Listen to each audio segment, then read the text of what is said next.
ഷിജോൺ ബ്രിട്ടാസ്, പ്രധാനമന്ത്രി വ്യക്തമാക്കിയത് ഒരു സംസ്ഥാനത്തിൻ്റെയും വിഹിതം കുറയില്ല, അത് ഞാൻ ഗ്യാരണ്ടി നൽകാം, വേണമെങ്കിൽ ഗ്യാരണ്ടിയുടെ തമിഴ് വാക്ക് പറയുകയും ചെയ്യാമെന്നാണ്. 50% വീതം വർധന എല്ലാ സംസ്ഥാനങ്ങൾക്കും എന്ന് അമിത്ഷായും പറഞ്ഞു. നോക്കൂ, ഇത് ജനസംഖ്യാ അടിസ്ഥാനത്തിലുള്ള മണ്ഡല പുനർനിർണയമല്ല, പ്രോറേറ്റ ഡിസ്ട്രിബ്യൂഷനാണ്. ഇപ്പോൾ കേരളത്തിൻ്റെ ഇപ്പോഴത്തെ സ്ട്രെങ്ത് എന്ന് പറയുന്നത് ലോക്സഭയുടെ 3.7%. അത് മണ്ഡല പുനർനിർണയത്തിന് ശേഷവും 3.7% ആണെങ്കിൽ പിന്നെ എന്താണ് പ്രശ്നം? എന്തിനാണ് നിങ്ങളൊക്കെ ബഹളം വെക്കുന്നത്?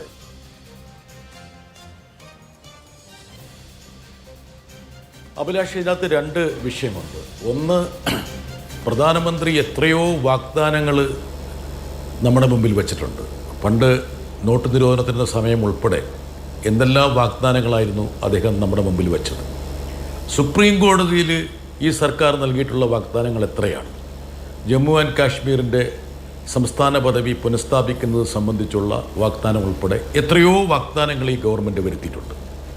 ഇതുപോലെ നമ്മുടെ രാജ്യത്തിൻ്റെ ജനാധിപത്യ സംവിധാനത്തെ ബാധിക്കുന്ന സുപ്രധാനമായ ഒരു ബില്ല്, ആ ബില്ലിൻ്റെ ഉള്ളിൽ ഇതേക്കുറിച്ചുള്ള യാതൊന്നും പരാമർശിക്കാതെ, വ്യവസ്ഥകൾ ചെയ്യാതെ വാക്കാൽ നൽകുന്ന ഈ വാഗ്ദാനങ്ങൾക്ക് വലിയ പ്രസക്തി ഉണ്ടെന്ന് ഞങ്ങൾക്ക് തോന്നുന്നില്ല. അത് ഞങ്ങൾ കൃത്യമായിട്ട് സർക്കാരിനോട് ഞങ്ങൾ പറഞ്ഞിരുന്നു. അതൊന്ന്. രണ്ടാമത്തെ കാര്യം, തുടക്കത്തിൽ തന്നെ എന്നെപ്പോലുള്ള അംഗങ്ങൾ പറഞ്ഞൊരു കാര്യമുണ്ട്. രാഷ്ട്രീയത്തിൽ, പാർലമെൻ്ററി ഡെമോക്രസിയിൽ പ്രത്യേകിച്ച് അനുപാതത്തിനും ശതമാനത്തിനും വലിയ പ്രസക്തിയില്ല. ആബ്സലൂട്ട് നമ്പർ, അതായത് യഥാർത്ഥ സംഖ്യയാണ് പ്രസക്തി.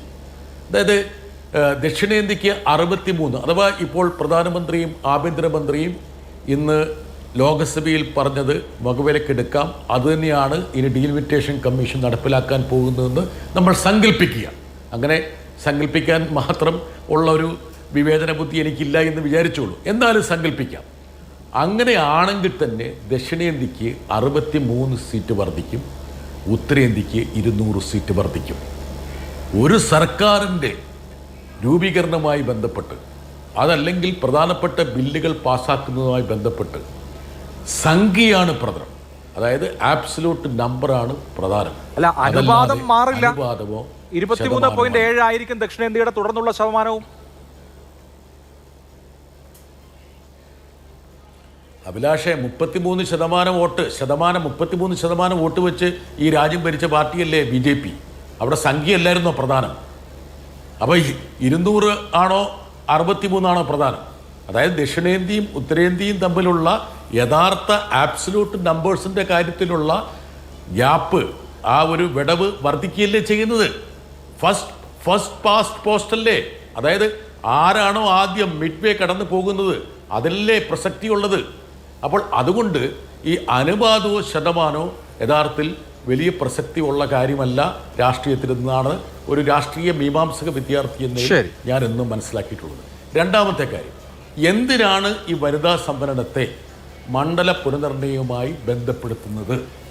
2023 ഈ ബില്ലുമായി വന്ന സമയത്ത് ഞാൻ ഉൾപ്പെടെയുള്ള അംഗങ്ങൾ നൽകിയിട്ടുള്ള ഭേദഗതി കൊണ്ട് തദ്ദേശ സ്വയംഭരണ സ്ഥാപനങ്ങളിലെ വനിതാ സംവരണം നടപ്പിലാക്കിയ സമയത്ത് ഇതുപോലെ വരാൻ പോകുന്ന സെൻസസുമായിട്ടോ അല്ലെങ്കിൽ മണ്ഡല പുനർനിർണയവുമായിട്ടോ അതിനെ ബന്ധപ്പെടുത്താതെ അതിന് സ്വാഭാവികമായിട്ടുള്ള ഒരു പ്രാബല്യമാണ് നൽകിയത്. എന്തുകൊണ്ട് അങ്ങനെ നൽകിക്കൂടാ? 543 അംഗ ലോകസഭയുടെ 1/3 വനിതകൾക്ക് നീക്കി വെച്ചാൽ എന്താ പ്രശ്നം? ആകാശം ഇടിഞ്ഞു വീഴുവോ? ഇപ്പോൾ 50% സീറ്റുകളോളം തദ്ദേശ സ്വയംഭരണ സ്ഥാപനങ്ങളിൽ സ്ത്രീകൾക്കില്ലേ? കേരളത്തിലത് 60%-ഓളം വരില്ലേ?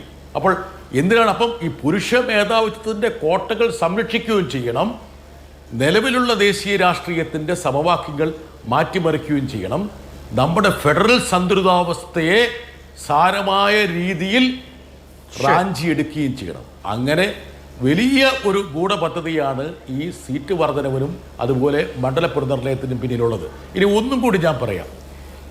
യഥാർത്ഥത്തിൽ ഈ ബില്ലിൽ എന്താ പറഞ്ഞിരിക്കുന്നത്? ഡീലിമിറ്റേഷൻ ബില്ലിൽ, അതായത് 2011 സെൻസസ് അടിസ്ഥാനപ്പെടുത്തി മണ്ഡല പുനർനിർണയം നടത്തും, അതിനുള്ള അധികാരം ഡീലിമിറ്റേഷൻ കമ്മീഷൻ ഉണ്ടെന്നുള്ളതാണ്.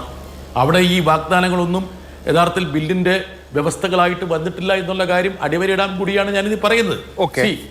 ഡീലിമിറ്റേഷൻ കമ്മീഷനിൽ ഞങ്ങൾക്ക് വിശ്വാസമില്ല. എന്താ കാരണം ഞാൻ പറയാം. ജമ്മു ആൻഡ് കാശ്മീരിലും അസമിലും ഡീലിമിറ്റേഷൻ കമ്മീഷൻ ഉണ്ടായിരുന്നു.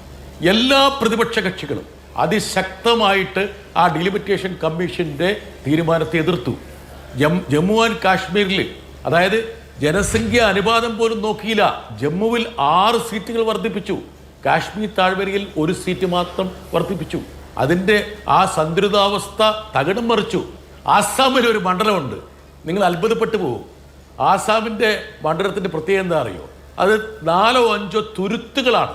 അതായത് പ്രതിപക്ഷത്തിന് സ്വാധീനമുള്ള സ്ഥലങ്ങളിലെ സ്വാധീനത്തെ ഗണ്യമായി ചോർത്തിക്കളയാൻ വേണ്ടി ഈ മണ്ഡലങ്ങളുടെ ഒരു രൂപം തന്നെ മാറ്റിമറിച്ചു. അതിനാണ് ജെറി മാൻഡറിംഗ് എന്ന്. 2 നൂറ്റാണ്ട് മുമ്പ് അമേരിക്കയിലെ മസാച്യുസെറ്റ്സ് ഗവർണറായിരുന്ന ജെറി ചെയ്ത ഈ എന്താ പറയുക, നീർപ്പല്ലി പോലുള്ള മണ്ഡലങ്ങൾ ഉണ്ടാക്കി പോലുള്ള ഒരു ജെറി മാൻഡറിങ്ങിലേക്കാണ് ഈ സർക്കാരിൻ്റെ കീഴിലുള്ള ഡീലിമിറ്റേഷൻ കമ്മീഷന്റെ ആഭിമുഖ്യത്തിൽ നടക്കാൻ പോകുന്ന മണ്ഡല പുനർനിർണയം വരുത്തി തീർക്കുക എന്നുള്ള കാര്യത്തിൽ ഞങ്ങൾക്ക് സംശയമില്ല. അതുകൊണ്ട് ഒട്ടേറെ സന്ദേഹങ്ങളുണ്ട്.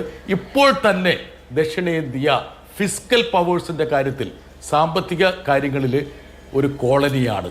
ഇനി രാഷ്ട്രീയത്തിൻ്റെ കാര്യത്തിലും ദക്ഷിണേന്ത്യ ഈ ഉത്തരേന്ത്യയുടെ ഒരു കോളനിയായി ഭവിക്കാൻ പോകുന്നു എന്നുള്ള ഒരു അപശകുനമാണ് യഥാർത്ഥത്തിൽ ഈ ബില്ലുകളിൽ നിന്ന് പ്രതിഫലിക്കുന്നത്. ഈസ്റ്റ് ഇന്ത്യ കമ്പനിയുടെ കാലഘട്ടത്തിൽ എന്തായിരുന്നു ഇന്ത്യയുടെ പദവി, അതായിരിക്കും ഇനി ദക്ഷിണേന്ത്യയുടെ പദവി ഈ ഉത്തരേന്ത്യൻ രാഷ്ട്രീയവുമായി തട്ടിച്ചു കഴിക്കുമ്പോൾ എന്നാണ് എനിക്ക് മനസ്സിലായത്.